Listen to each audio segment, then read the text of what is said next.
lingkungan sekolah.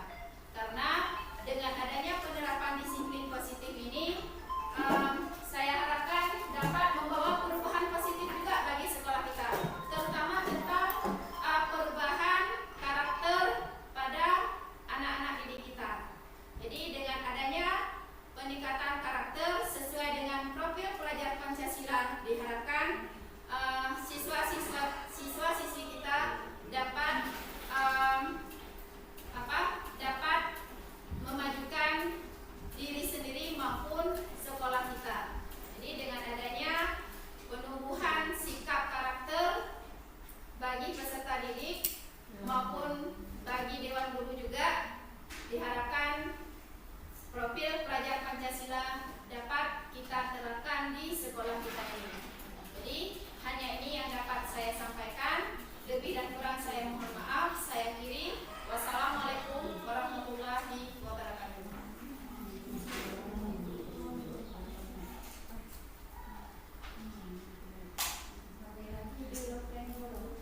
Baik, Bapak Ibu, terima kasih kita ucapkan kepada Ibu Kepala Sekolah yang telah memberikan sambutannya untuk acara kita pada hari ini. Lanjut Bapak Ibu, mari kita akan menyimak desiminasi disiplin positif yang akan saya sampaikan. Mudah-mudahan bisa bermanfaat untuk kita semua dan dapat kita terapkan di sekolah kita ini. Ini nampak layarnya Bapak Ibu? Nampak ya? PPT desiminasi disiplin positif. Disiplin positif yang akan kita terapkan di sekolah. Kemudian ini sebelumnya saya perkenalkan dulu Ibu Fasil yang membimbing saya selama ini, yaitu Ibu Eva Deliana BR Bangun. Kemudian CGP saya sendiri Zaitun Nur. Kemudian ada Ibu pengajar praktik Ibu Pipit Sandriani. Beliau yang mendampingi saya selama ini dalam kegiatan CGP. Kemudian Bapak Ibu, yang akan kita pelajari atau yang akan kita pahami hari ini adalah tentang disiplin positif. Kak, coba cek layarnya. Nampak ini? Apa itu disiplin positif? Di sini di layar sudah saya tuliskan. Bapak Ki Hajar Dewantara dan pakar pendidikan Diane Gosen mengartikan disiplin positif sebagai bentuk kontrol diri, yaitu belajar untuk kontrol diri agar dapat mencapai satu tujuan yang mulia. Selama ini kita sudah sangat mengenal yang namanya disiplin. Kita sudah tahu apa yang dinamakan disiplin. Kita sudah sering menerapkan disiplin. Bahkan kepala sekolah pun sudah selalu menggaung-gaungkan kata disiplin. Apa yang akan kita pelajari hari ini? Kok disiplin sih Bu? Yang akan kita pelajari itu apa? Kok disiplin kami sudah tahu.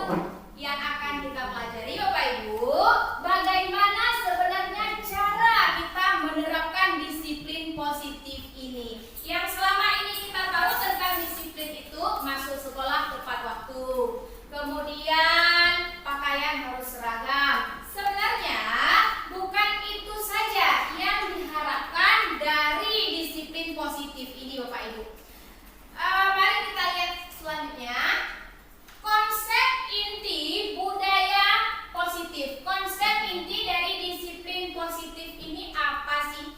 Yang pertama, perubahan paradigma belajar. Perubahan paradigma belajar ini Bapak Ibu bukan hanya ketika melaksanakan pembelajaran di kelas. Perubahan paradigma belajar ini termasuk semua konsep disiplin positif. Itulah yang akan kita laksanakan sebagai paradigma baru dalam pembelajaran. Jadi bukan hanya di ruang kelas saja, tetapi pembinaan karakter profil Pancasilanya termasuk juga dalam paradigma baru pembelajaran. Kemudian Bapak Ibu, perubahan paradigma belajar. Di sini pembelajaran dengan paradigma baru merupakan pembelajaran yang dirancang berdasarkan prinsip pembelajaran berdiferensiasi, sehingga peserta didik belajar sesuai kebutuhannya berdasarkan tahap perkembangan sesuai teori psikologi Pancasila. Sebagaimana kita ketahui, profil pelajar Pancasila ini merupakan pembentukan karakter kepada peserta didik kita, Bapak Ibu. Kemudian masuklah kita lihat di sini ada yang namanya budaya positif. Mungkin di sini kita tidak asing lagi dengan yang namanya budaya. Budaya positif itu apa? Kalau saya pribadi dulu, ketika dikatakan kata budaya, yang saya bayangkan itu adat istiadat. Yang saya bayangkan itu seputar kegiatan-kegiatan yang dilakukan oleh masyarakat yang berhubungan dengan adat istiadat. Tapi ternyata yang namanya budaya itu apa itu adalah pembiasaan. Apa kebiasaan dalam satu kelompok? Apa kebiasaan dalam satu golongan? Itu bisa dinamakan sebagai budaya. Dan di sini yang kita pelajari hari ini adalah budaya positif. Kita harus paham dulu maknanya, baru boleh kita terapkan. Yang dikatakan budaya positif di sini adalah pembiasaan yang positif, pembiasaan yang baik.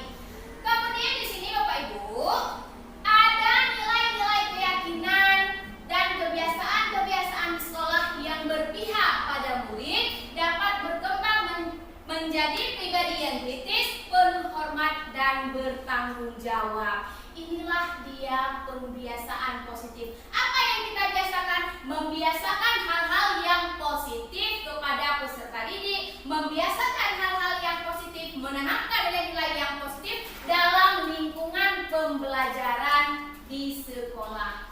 Kemudian yang sudah familiar ya, yang sudah selama ini kita laksanakan, yaitu ada pembiasaan 5S. Kemudian yasinan setiap pagi Jumat, literasi Asmaul Husna sebelum belajar.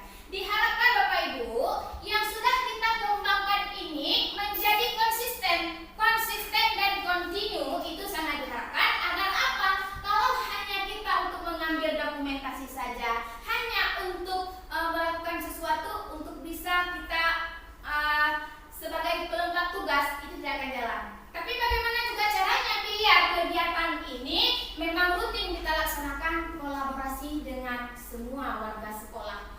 Kemudian kolaborasi dengan warga sekolah, kolaborasi dengan peserta didik, dan konsisten melakukannya setiap hari tanpa terputus, kemudian juga kontinu, artinya berkelanjutan, Bapak Ibu. Selanjutnya, di sini ada yang namanya nilai-nilai kebajikan. Apa itu disiplin positif? Ini slide yang tadi saya screenshot, saya bawa kemari. Kenapa? Karena berhubungan dengan nilai-nilai kebajikan yang di sini. Pada pengertian disiplin positif berdasarkan yang dipaparkan oleh Bapak Pendidikan dan pakar pendidikan Diane Gosen, yang mengartikan bahwa disiplin sebagai bentuk kontrol diri, yaitu untuk kontrol diri agar dapat mencapai tujuan yang mulia. Nah, Bapak Ibu, melalui pengertian yang sudah disajikan oleh pakar-pakar pendidikan ini, kita ambil satu kata kuncinya, yang mana? Yaitu tujuan mulia. Dari kata tujuan mulia di sini mengacu pada nilai-nilai, Bapak Ibu. Mengacu pada nilai-nilai atau prinsip-prinsip yang dianut seseorang. Kita namakan nilai-nilai tersebut sebagai nilai-nilai kebajikan yang universal. Maksud universal di sini Bapak Ibu umum. Umum artinya nilai kebajikan tersebut tidak ada hubungannya dengan suku, tidak ada hubungannya dengan agama, itu umum. Mau dia agama apapun, mau suku apapun, yang namanya nilai kebajikan itu tetap ada. Kemudian salah satunya adalah nilai-nilai kebajikan yang ingin dicapai oleh setiap anak Indonesia yang kita kenal dengan profil pelajar Pancasila, Bapak Ibu. Di sini sudah ada dalam profil pelajar Pancasila ini sudah terbentuk nilai-nilai kebajikan yang universal yang secara umum dapat dianut tanpa adanya bertentangan dengan ras, suku, dan lain sebagainya. Kemudian kita lanjut Bapak Ibu. Nilai-nilai kebajikan selain dari profil pelajar Pancasila tadi, ada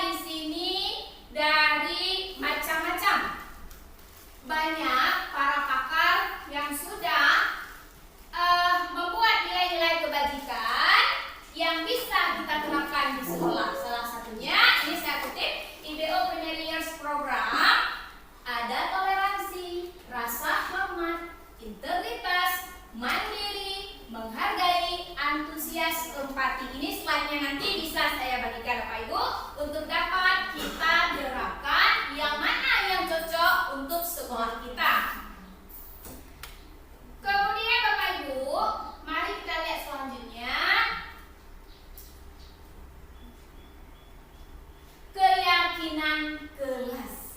Ini saya rasa kita semua di kelas sudah membentuk keyakinan kelas, karena di sini juga sudah ada guru penggeraknya. Meskipun belum merata, tapi hari ini mari kita ulangi lagi ilmu ini untuk menguatkan kembali, biar apa yang kita laksanakan mendapat berkah dan berjalan sesuai dengan aturan. Keyakinan kelas, mengapa kita memiliki peraturan tentang penggunaan helm pada saat mengendarai kendaraan? Ini langsung ke aplikasinya Bapak Ibu, langsung ke contohnya. Bagaimana sih cara kita mengatakan kepada anak-anak apa itu keyakinan kelas? Kan anak-anak ketika kita ingin membentuk keyakinan kelas, mereka itu belum tahu apa keyakinan kelas. Kita nggak bisa datang langsung menulis, karena anak-anak nggak tahu. Kita harus kasih tahu dulu apa sih itu keyakinan kelas. Bagaimana lahir nilai kebajikan yang kita sebut keyakinan kelas, yang kemudian kita terapkan di kelas kita dan diikuti oleh semua siswa kita. Berdasarkan pertanyaan yang sudah ada di slide ini, mengapa kita memiliki peraturan tentang penggunaan helm pada saat mengendarai kendaraan? Kira-kira apa? Bu Siti?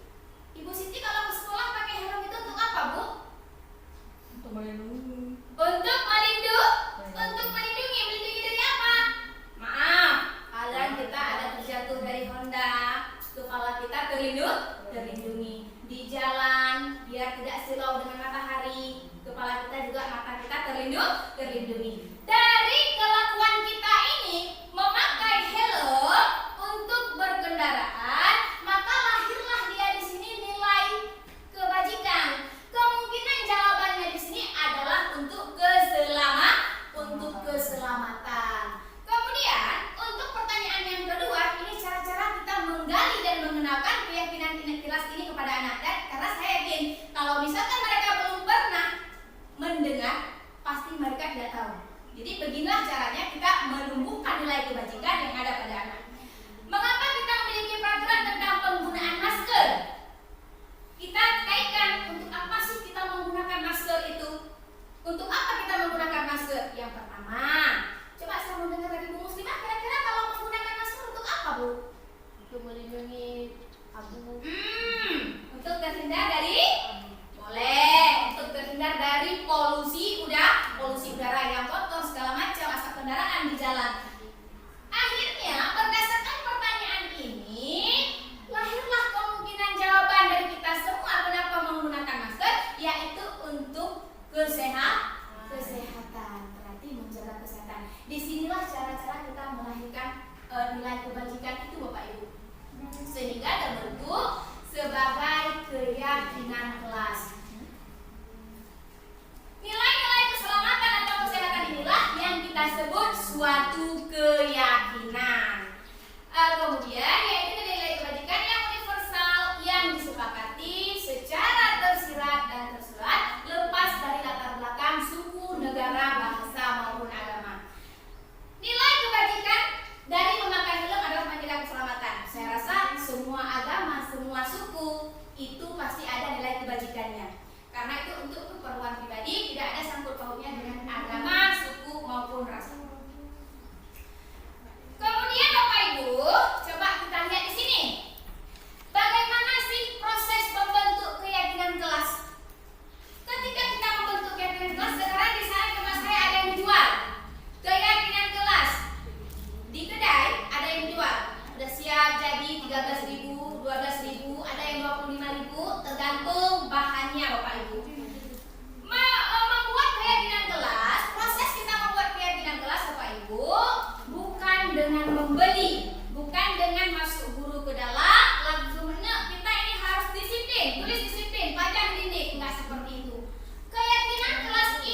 sesuai dengan aturan sekolah. Aturan berbeda ya Bapak Ibu dengan keyakinan.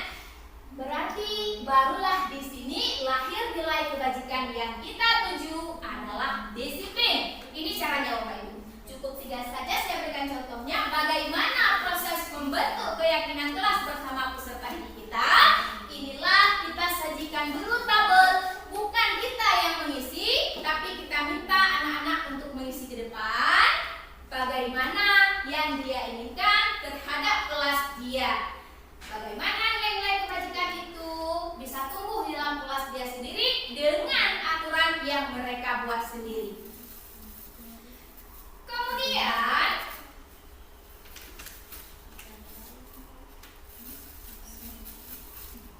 ini Bapak Ibu galeri kegiatan yang sudah saya lakukan. Nih, galeri kegiatan videonya ada. Nanti kalau misalkan memang ada yang linknya ada nanti di akhir saya share. Galeri kegiatan yang sudah saya lakukan yaitu membentuk keyakinan kelas. Saya nggak menggunakan kertas post-it Bapak Ibu, tapi berhubung siswa ingin memegang Chromebook, ingin mereka berteknologi, jadi langsung saya arahkan. Ini mereka tulis sendiri, kemudian tampilannya seperti itu yang sudah kami bentuk Bapak Ibu. Setelah itu Bapak Ibu, yang akan kita pahami lagi yaitu 5 kebutuhan dasar manusia. Ini sangat penting. 5 kebutuhan dasar manusia ini yang pertama Bapak Ibu ada dia bertahan hidup. Yang kedua ada kasih sayang dan rasa diterima. Kemudian ada kebebasan, ada kesenangan, ada penguasaan. Dari 5 kebutuhan ini apabila salah satunya tidak terpenuhi, maka peserta didik kita di sekolah banyak melakukan sedikit pelanggaran-pelanggaran yang memang apa yang tidak mereka dapat, apa yang tidak terpenuhi dalam hidup mereka akan mereka lampiaskan di sekolah Bapak Ibu. Kemudian mari kita lihat lagi bagaimana sih 5 kebutuhan dasar manusia ini. Kebutuhan yang bersifat fisiologis atau bertahan hidup, misalnya kesehatan, rumah, dan makanan. Itulah dia yang namanya bertahan hidup. Contoh, ada di kelas siswa kita lagi belajar jam pertama tidak serius belajar, asik tengok kanan tengok kiri, kalau enggak duduk saja, tidak ada yang serius. Kita tegur, kenapa nak? Bu, saya belum makan. Itu berarti dia di rumah nggak sarapan. Kemudian ada lagi Bapak Ibu, ketika kawannya membawa makanan, selalu dia minta makanannya. Siswa ini kan melapor kepada gurunya, Bu, dia selalu meminta jatah makan saya. Seperti itu Bapak Ibu. Berarti kita sebagai guru bisa melihat kebutuhan hidup yang manakah yang tidak terpenuhi di sini Bapak Ibu. Itulah yang dinamakan kebutuhan bertahan hidup. Kemudian yang kedua, kasih sayang dan rasa diterima. Bagaimana sih maksud dari kasih sayang dan rasa diterima di sini? Keinginan untuk tetap terhubung dengan orang lain, seperti teman, keluarga, pasangan hidup, teman kerja, binatang peliharaan, kelompok di mana kita tergabung. Kalau misalkan ada peserta didik kita yang memang dia tidak mendapatkan kasih sayang di rumah, maka dia berharap akan mendapatkan sama kita di sini Bapak Ibu.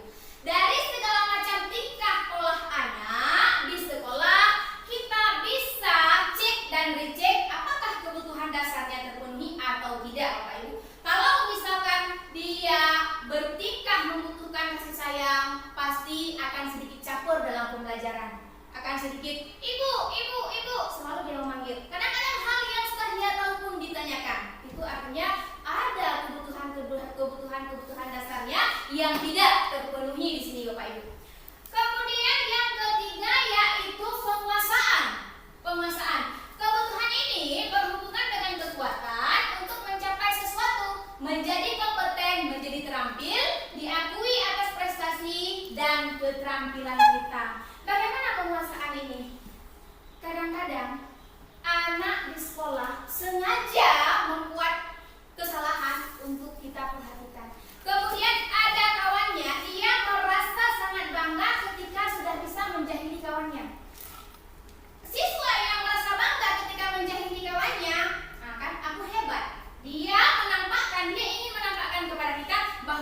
sebenarnya sanggup, bahwa dia sebenarnya hebat. Nah, anak-anak yang seperti ini yang tidak dia miliki adalah kebutuhan dari penguasaan. Bagaimana kita sebagai guru bersikap? Boleh nanti dalam pembelajaran dia kita jadikan sebagai pemimpin. Dalam kolaborasi boleh sekali coba kamu ke depan pimpin presentasi. Kalau misalkan jadi ketua kelas mungkin sudah ada kebagian orang lain, nanti bisa kita logur. Ini dia harus akan kebutuhan penguasaannya Bapak Ibu. Kemudian kita lanjut. Yang keempat yaitu kebebasan. Bagaimana maksud dari kebutuhan kebebasan di sini? Kebutuhan untuk bebas adalah kebutuhan akan kemandirian, otonomi, memiliki pilihan dan mampu mengendalikan arah hidup seseorang. Anak-anak dengan kebutuhan kebebasan yang tinggi menginginkan pilihan mereka. Nah, sampai di sini saja. Dalam pembelajaran contohnya, Bu, hari ini kita belajar di luar kelas boleh? Jawaban dari gurunya, boleh. Berarti mereka mendapatkan kemerdekaan. Ini contoh paling kecil saja Bapak Ibu. Inilah yang mereka inginkan dalam pembelajaran. Kata-kata merdeka itu sangat banyak sekali mengandung maknanya kalau misalkan kita ingin menggalinya lebih dalam. Jadi makna kebebasan di sini bukan kebebasan tanpa aturan. Dia ingin bebas. Bu, kita buat puisi di bawah pohon di sana boleh? Oh ya silahkan. Ayo kita keluar sama-sama. Seperti itu Bapak Ibu. Bu, hari ini kita nyanyikan puisinya boleh? Boleh, silahkan. Ayo. Karena dalam pembelajaran tidak mesti harus hari ini membaca puisi. Semua membaca. Kadang-kadang anak ada yang tidak bisa maju ke depan Bapak Ibu. Ketika dia maju ke depan tidak sempurna nilainya karena dia tidak mampu. Tapi ketika dia menulis dia sangat-sangat mampu. Jadi produk yang kita hasilkan berdasarkan kebebasan ini Bapak Ibu, boleh nanti produknya ada yang menulis, produknya ada yang langsung membaca. Ada pembelajaran yang seperti itu, mungkin guru-guru penggeraknya sudah tahu, yaitu pembelajaran berdiferensiasi, ada yang bersifat konten, proses, dan juga produk. Jadi ketiga hal ini akan kita laksanakan untuk memenuhi kebutuhan kebebasan pada diri siswa kita Bapak Ibu. Kemudian yang selanjutnya Bapak Ibu, manusia membutuhkan yang namanya kesenangan. Kalau di sana di rumah kita tidak senang, jangan ke anak dulu. Senang nggak Bapak Ibu sekolah? Kalau di rumah sudah nggak senang, senang nggak ke sekolah?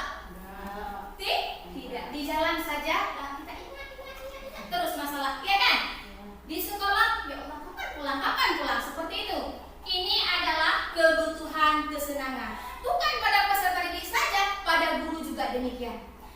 Kebutuhan akan kesenangan adalah kebutuhan untuk mencari kesenangan, bermain dan tertawa Bapak Ibu. Jadi kita dalam mendidik peserta didik hanjitkan hana. Tidak boleh tertawa, itu enggak ada Bapak Ibu. Hanya saja pandai-pandai gurunya bagaimana mengelola siswa ini. Dia dalam pembelajaran itu dia bisa senang, dia bisa bermain dan dia bisa tertawa. Seperti itu Bapak Ibu. Karena pada hakikatnya belajar itu adalah bermain. Belajar sambil bermain Bapak Ibu. Dia ada tingkatan umurnya nanti untuk menerapkan pemikiran Ki Hajar Dewantara belajar sambil bermain itu. Jadi siswa senang ketika dia mendapatkan pembelajaran pun senang. Apabila ada siswa kita di sekolah yang tidak senang, kita tahu murung bawaannya di dalam kelas. Kita tanya kenapa nih? Kalau misalkan dia tidak mau menjawab dalam ruangan karena ramai katanya, nanti kita panggil.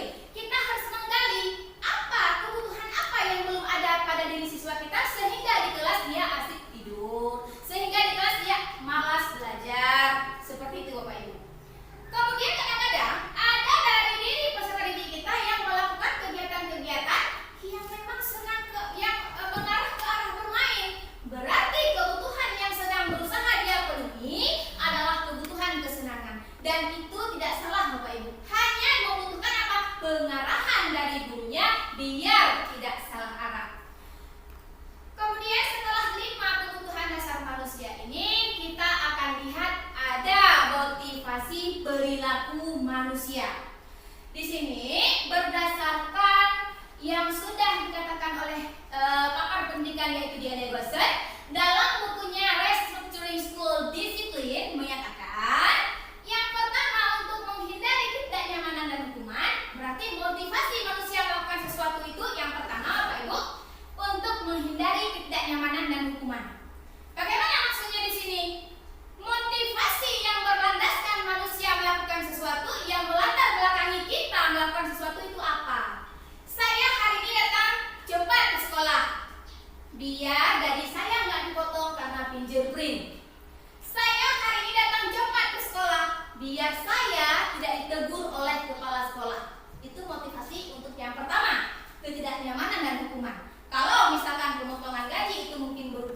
hukuman, kalau teguran dari kepala sekolah mungkin itu berupa ketidaknyamanan. Itu dasar motivasi yang ada dalam diri kita, Bapak Ibu. Kemudian yang kedua, untuk mendapatkan imbalan atau penghargaan dari orang lain. Hari ini siswa kita mengikuti ajang perlombaan untuk mendapatkan perlombaan. Hari ini siswa kita mau kita ajak bersih-bersih karena semesteran nanti akan dipanggil mana siswa yang paling rajin. Berarti mereka melakukan semua itu, Bapak Ibu, bukan dasar dari keinginan mereka sendiri, melainkan didorong oleh imbalan dan penghargaan yang akan diberikan. Itu namanya motivasi ekstrinsik, Bapak Ibu. Kemudian yang ketiga, di sini ada untuk menjadi orang yang mereka inginkan dan menghargai diri sendiri dengan nilai-nilai yang mereka percaya. Ini bagaimana? Hari ini saya akan datang ke sekolah tepat waktu karena disiplin itu merupakan hal yang akan membawa saya ke arah keberhasilan. Kalau misalkan ada peserta didik atau kita sendiri berpikiran yang demikian, ini namanya motivasi intrinsik, Bapak Ibu. Hana payah dayu.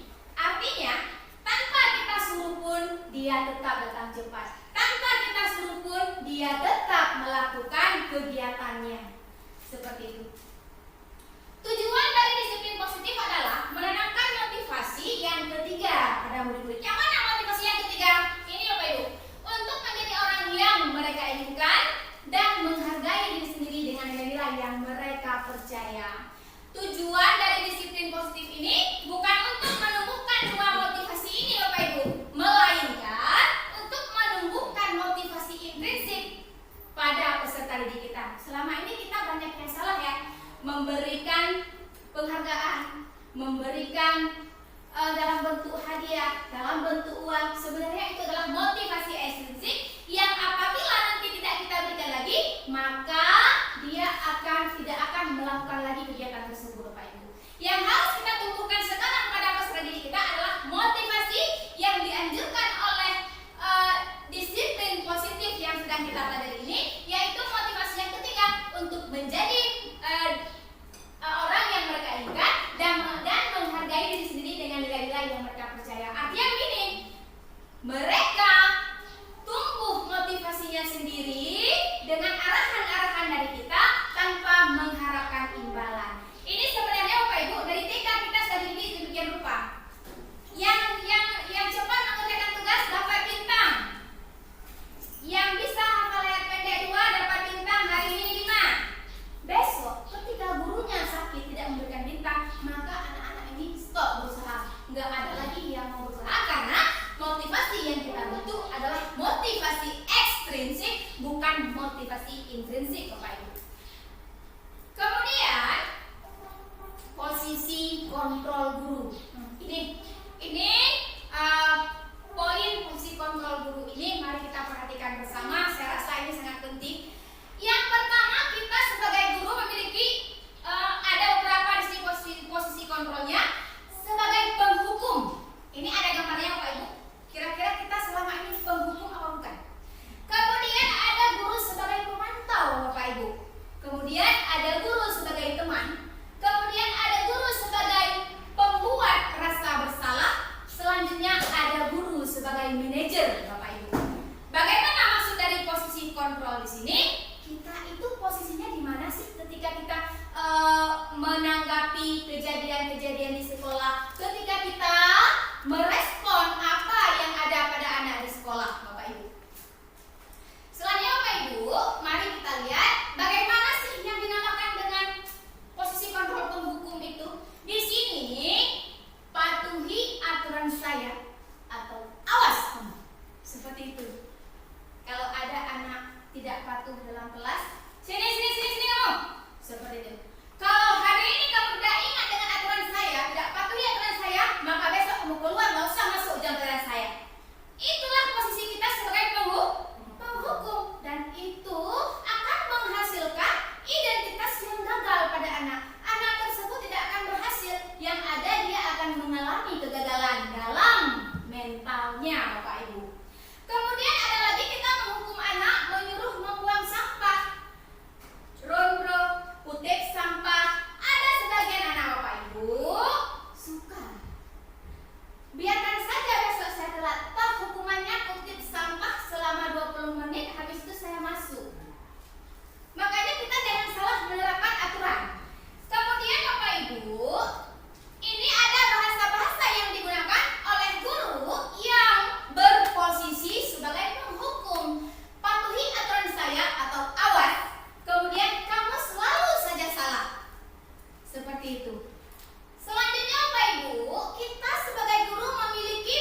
mengikuti aturan sekolah Bapak Ibu. Kemudian selanjutnya ada posisi pembuat merasa bersalah. Mari kita cek bagaimana sih posisi pembuat merasa bersalah di sini. Ibu sangat kecewa sekali dengan kamu. Berapa kali Bapak harus memberitahukan kamu ya? Gimana coba kalau orang tua kamu tahu? Kita sering ya, "Nak, kerjakan dong. Nanti ibu salah ini dengan kepala sekolah. Nanti kepala sekolah menegur ibu gara-gara kamu nggak siap tugas." Akhirnya apa? Anak ini dalam mengerjakan bukan termotivasi sendiri, tapi hanya merasa bersalah. Gurunya dimarahi oleh kepala sekolah, gurunya dipanggil oleh kepala sekolah, hanya karena dia tidak mengerjakan pekerjaannya Bapak Ibu. Dan ini masih negatif Bapak Ibu ya, masih kurang bagus. Kemudian posisi yang selanjutnya yaitu guru sebagai manajer. Apa kira-kira pertanyaan apabila kita memposisikan diri sebagai manajer di sini? Apakah kamu meyakininya? Nah, disinilah fungsi keyakinan kelas yang kita bentuk tadi. Ke sini Bapak Ibu keyakinan arahnya. Ketika kita memposisikan diri sebagai manajer, yang kita lakukan Bapak Ibu menghubungkan kesalahan yang dia lakukan tersebut dengan keyakinan kelas yang sudah kita bentuk secara berkolaborasi tadi. Jika kamu meyakininya, apakah kamu bersedia memperbaikinya? Bagaimana caranya? Posisi sebagai manajer ini ketika kita menyelesaikan masalah bisa dengan segitiga restitusi. Di mana segitiga restitusi ini yang pertama yang kita lakukan adalah menstabilkan identitas, yang kedua validasi tindakan yang salah, yang ketiga menanyakan keyakinan. Keyakinan yang mana? Keyakinan yang sudah kita bentuk di kelas tadi. Caranya kita lihat di sini Bapak Ibu. Pada bagian menstabilkan identitas ada banyak pilihan kata-kata yang harus kita utarakan biar anak ini tidak kecewa, biar anak ini tidak merasa takut Bapak Ibu. Berbuat salah itu tidak apa-apa.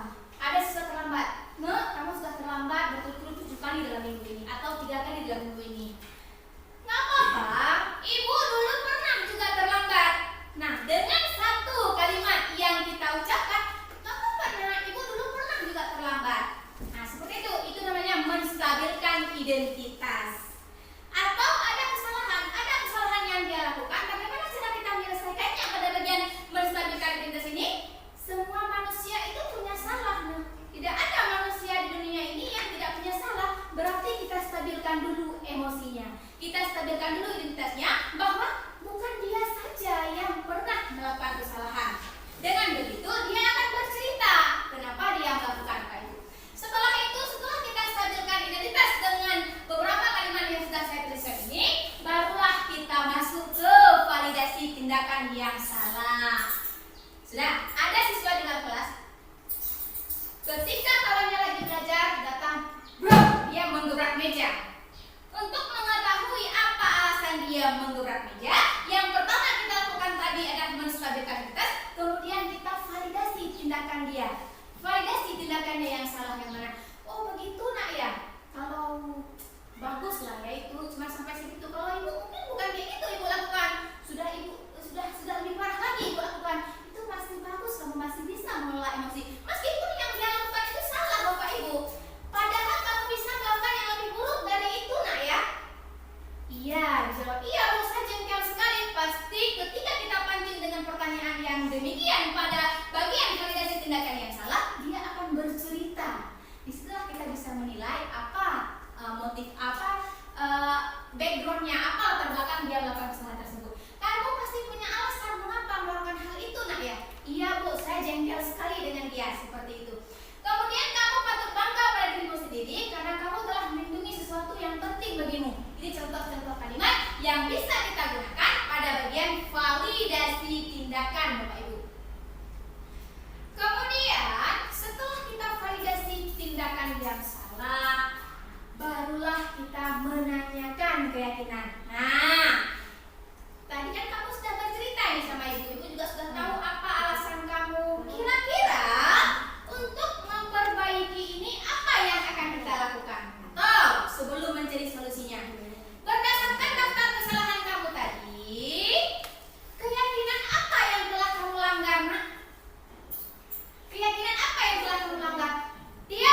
bertanggung jawab, dia akan berpikir, oh kesalahan saya ini berarti saya tidak menghargai orang lain. Keyakinan itu ibu yang saya langgar. Nah, kamu sudah tahu kan apa yang kamu langgar? Lantas bagaimana cara kita memperbaiki? Kita cari solusi bersama yuk. Nah, seperti itu. Akhirnya siswa ini ketika kita menghubungkan dengan keyakinan kelas, dia akan mencarikan solusinya sendiri. Bukan kita yang mencari solusi atas kesalahannya, tapi siswa itu sendiri yang mencari solusi atas apa yang telah dia lakukan. Kalau tadi dia menggebrak meja, bisa nanti dia datang minta maaf sama kawan, pasti akan terjawab. Dan itu akan terlaksana apabila dia sendiri yang mencarikan solusinya. Kemudian Bapak Ibu, di sini mari kita perhatikan sebentar. Ada tabel motivasi eksternal, motivasi intrinsik, kemudian kabur ya. Semakin ke kanan Bapak Ibu, ini ada posisi kontrol negatif kalau penghukum, kemudian pembuat merasa bersalah, ini lebih baik jangan dilakukan. Karena ini semakin ke kiri dia semakin negatif, semakin ke kanan semakin positif Bapak Ibu. Ada pola kontrol positif teman, pemantau, manajer. Kalau kita belum bisa memposisikan diri sebagai pemantau, kalau kita belum bisa melangkah ke posisi kontrol manajer, boleh ada di teman, tapi jangan lama-lama berada di teman. Langsung geser ke pemantau, kemudian mari sama-sama lebih bagus kita terapkan ke pola posisi kontrol manajer Bapak Ibu. Di sini juga sudah saya sajikan ada bagaimana kita dalam melakukan posisi kontrol diri ini, menjalankan posisi diri sebagai manajer. Apa pertanyaan-pertanyaan yang harus kita lakukan, yang harus kita sajikan untuk menanyakan kepada siswa? Sudah saya sajikan di sini, nanti saya berikan. Kemudian Bapak Ibu, ini ada kegiatan yang sudah saya lakukan. Ini sudah saya lakukan segitiga diskusi kepada salah 2 orang siswa kita, yaitu Abdan Syakura, terlambat ke sekolah selama beberapa kali. Kemudian ada Ikramul Aula yang memanjat pagar sekolah saat pulang sekolah Bapak Ibu. Ini sudah saya lakukan kegiatan restitusinya, ada videonya. Nanti kalau misalkan Bapak Ibu mau melihat bagaimana caranya, bisa saya berikan link. Kemudian Bapak Ibu, ini slide kita sudah, galeri kegiatannya sudah saya paparkan. Kira-kira dari semua yang sudah saya jelaskan tadi, ada tidak yang ingin memberikan pertanyaan atau ada tidak yang mungkin masih belum dipahami Bapak Ibu? Boleh ditanyakan. Ada? Bu Sukmaniar ada?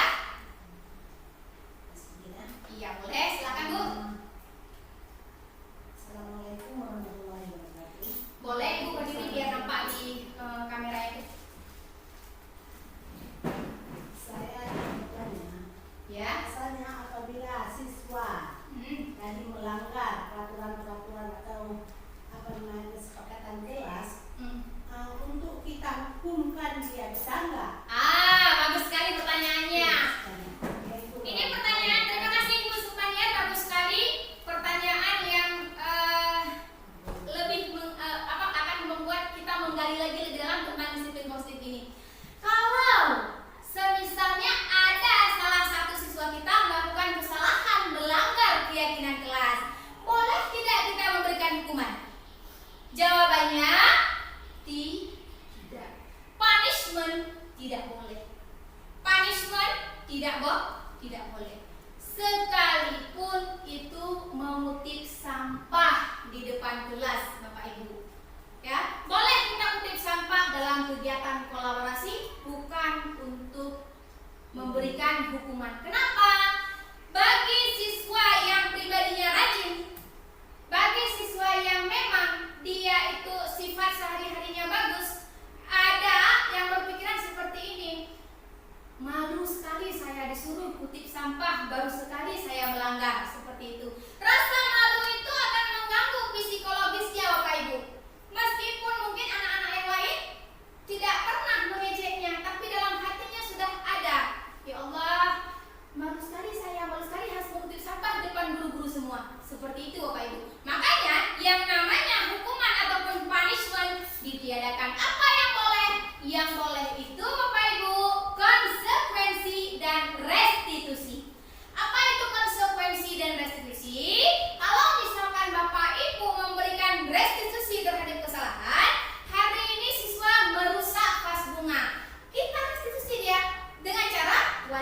mengganti vas bunga yang ada.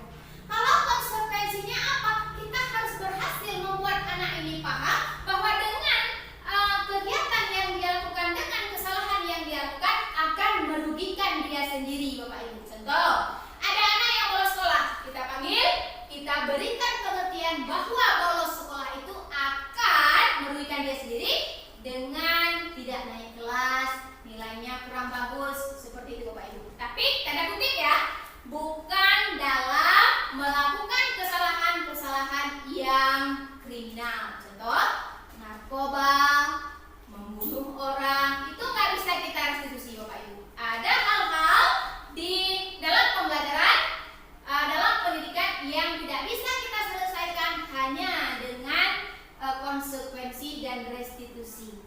Begitu Ibu Sukmania. Ada lagi? Ada lagi yang ingin bertanya? Bagaimana Ibu Siti? Ada? Bisa dipahami Ibu Siti? Alhamdulillah. Alhamdulillah bisa. Ada lagi yang ingin memberikan pertanyaan? Silakan. Kalau yang ingin menanggapi boleh dipersilakan. Kalau misalkan tidak ada, kita sudahi. Ada Bapak Ibu? Ini Bapak Delia, bukan ini kegiatan kelasnya yang akan kita bentuk, tapi sebelah sini. Nah, sebelah sini, di kanan, kolom kanan. Yang memperbaiki siapa? Gurunya. Yang mengarahkan untuk perbaikan kata-kata di sini siapa? Gurunya. No, ini kita ngerti ya. Kita nggak boleh lagi loh menggunakan kata-kata dilarang. Mari kita cari bahasa yang bagus untuk kita jadikan keyakinan dan kita pajang di poster ataupun dipajang di dinding di depan kelas. Seperti itu. Ada yang masih salah paham di sini? Tidak ya? Tidak ya?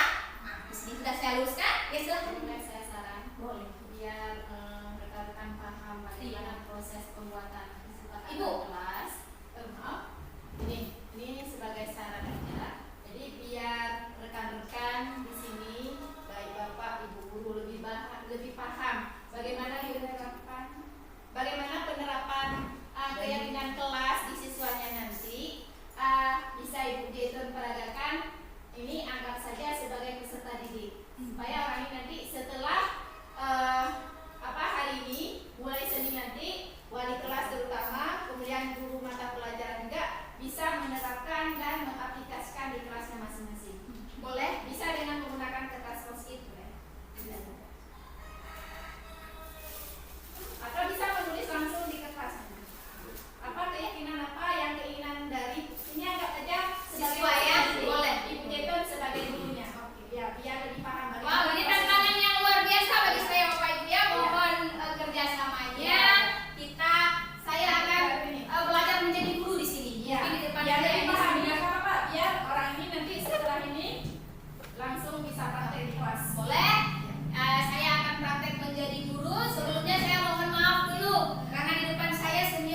Nggak apa-apa ya. Anak Ibu Deli Maulana membantu orang tua itu boleh, nggak apa-apa. Tapi jangan sering-sering tidur telat nak ya. Iya Bu. Bagus. Hari ini apa yang akan kita lakukan? Hari ini kita akan membentuk keyakinan kelas. Kita akan membuat satu kesepakatan. Apa itu Bu keyakinan kelas Bu? Sebentar. Iya. Sebentar ya. Kita akan membuat keyakinan kelas. Sebut aja, Bu. Ingat nggak Bu? Ibu ngajar di kelas 7 atau di Iya. kelas yang memang Iya. hiper gitu. Ini nggak saya tulis ya. Keyakinan kelas aja dulu. Nanti kan setelah tulis di kertas post-it orangnya tempel nanti ya Bu baru nanti ada mana. Iya. Tadi ada pertanyaan, apa sih itu keyakinan kelas Ibu? Keyakinan kelas itu apa sih yang kamu yakini terhadap kelas kamu? Apa yang kamu inginkan untuk kelas kamu yang menuju ke arah yang baik? Misal, ada kawan kamu suka ambil pulpen, ada kawan kamu suka makan di kelas. Biar kejadian-kejadian tersebut yang membuat kita tidak nyaman belajar tidak terjadi, maka di sini kita harus meyakini, masing-masing kita harus yakin, oh bahwa nilai itu salah. Tidak boleh kita hidup dengan menjalankan nilai-nilai yang salah. Nah, seperti itu. Maka hari ini kita akan buat kesepakatan terhadap keyakinan kelas, keyakinan kita pribadi dulu, masing-masing dulu. Nanti akan kita kembangkan menjadi keyakinan dan kesepakatan bersama untuk kita laksanakan. Bu, nanti kalau yang kita buat keyakinan kelas, ada kawan-kawan nanti melanggar Bu. Bagaimana Bu? Itu ada konsekuensinya. Apa? Ada Bu? konsekuensinya. Bu? Misal, di kelas kita dilarang membuang sampah sembarangan. Kelas ketika kita masuk berserakan di lantai di mana-mana ada kertas bekas, ada bekas makanan, kan tidak indah kita pandang. Setelah jadi kesepakatan menjaga kebersihan kelas, salah satunya ada siswa yang melarang, ada konsekuensinya. Apa konsekuensinya? Yang pertama, coba nanti kamu misal yang membuang adalah Sukmania, yang melihat Sukmania yang membuang sampah adalah Mirwan, ya. Nanti kan ada saksinya ini Bu. Tadi Sukmania yang makan itu Bu, itu bekas makanan dia yang diletakkan di lantai. Silahkan Sukmania tolong dikutip bekas kertasnya itu. Nggak mau Ibu, itu bukan punya saya. Kalau misalkan nggak mau, nanti kita cari solusi yang lain nak ya. Mari kita lihat, kita hubungkan dengan apa? Dengan yang melakukan kesalahan pasti tidak akan masuk surga. Boleh nanti kita iming-imingi yang seperti itu, tapi jangan mengiming-imingi hadiah. Orang yang baik itu akan mendapatkan kesuksesan dalam hidupnya. Orang yang bersih itu akan terhindar dari segala macam penyakit. Kelas yang bersih itu akan membuat kita nyaman dalam belajar. Untuk contoh kecilnya seperti itu dulu. Anak-anak Ibu sekalian, hari ini kita akan membentuk yang namanya keyakinan kelas. Apa yang kamu inginkan untuk kelas kamu? Apakah kamu ingin kelas kamu nyaman dalam belajar? Apakah kamu ingin kelas kamu bersih? Apakah kamu ingin nyaman ketika duduk bersama teman-teman tanpa ada siswa yang mengganggu?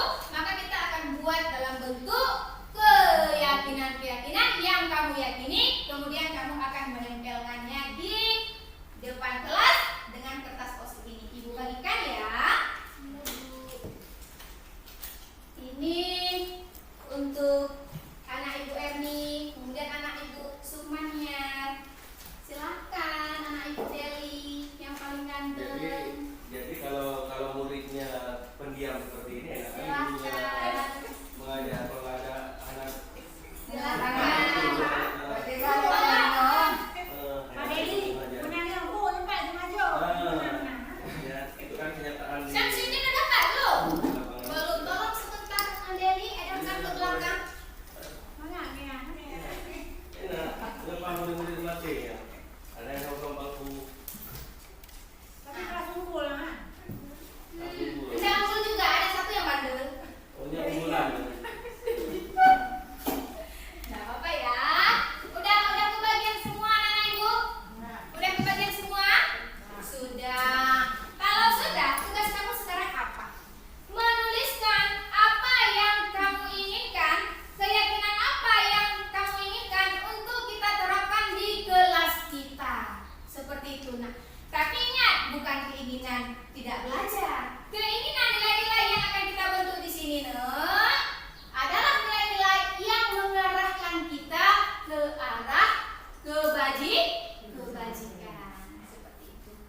Satu orang satu saja Bu ya.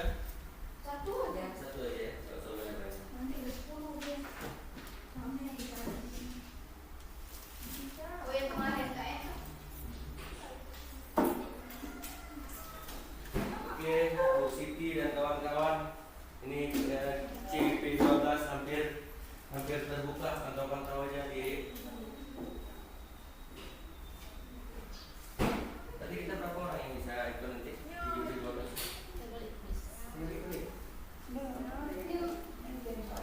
Oh Bu Siti, Pak Iwan berapa Bu Siti? Nampak?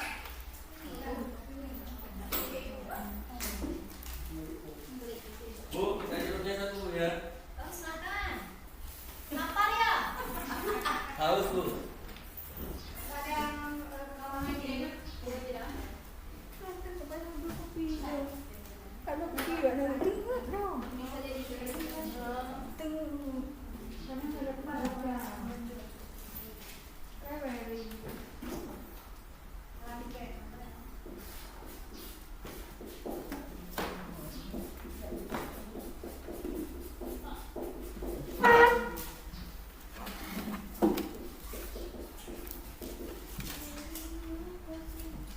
Nah, ini keyakinan kelas. Kita hitung dulu ya.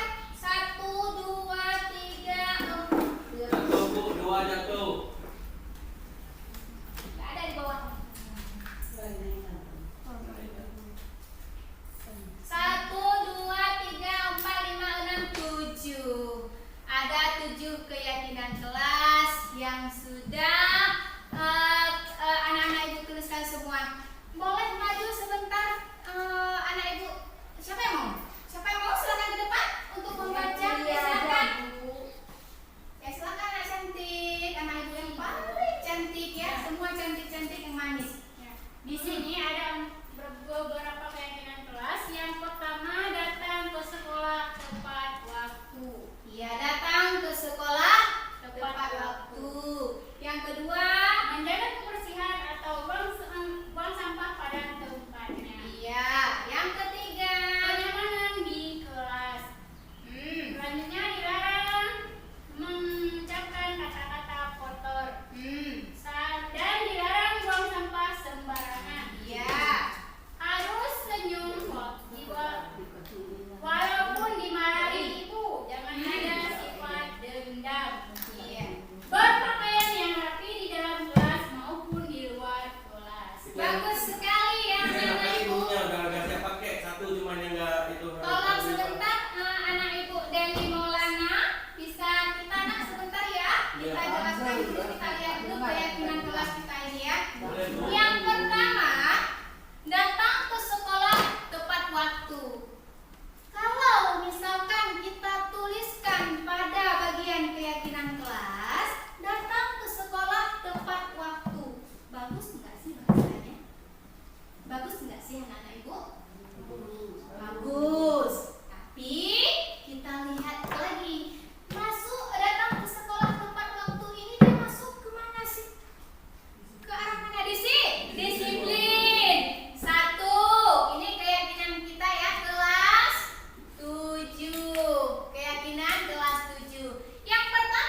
bawa karton satu, kita akan mencetak rapi dengan tulisan yang indah.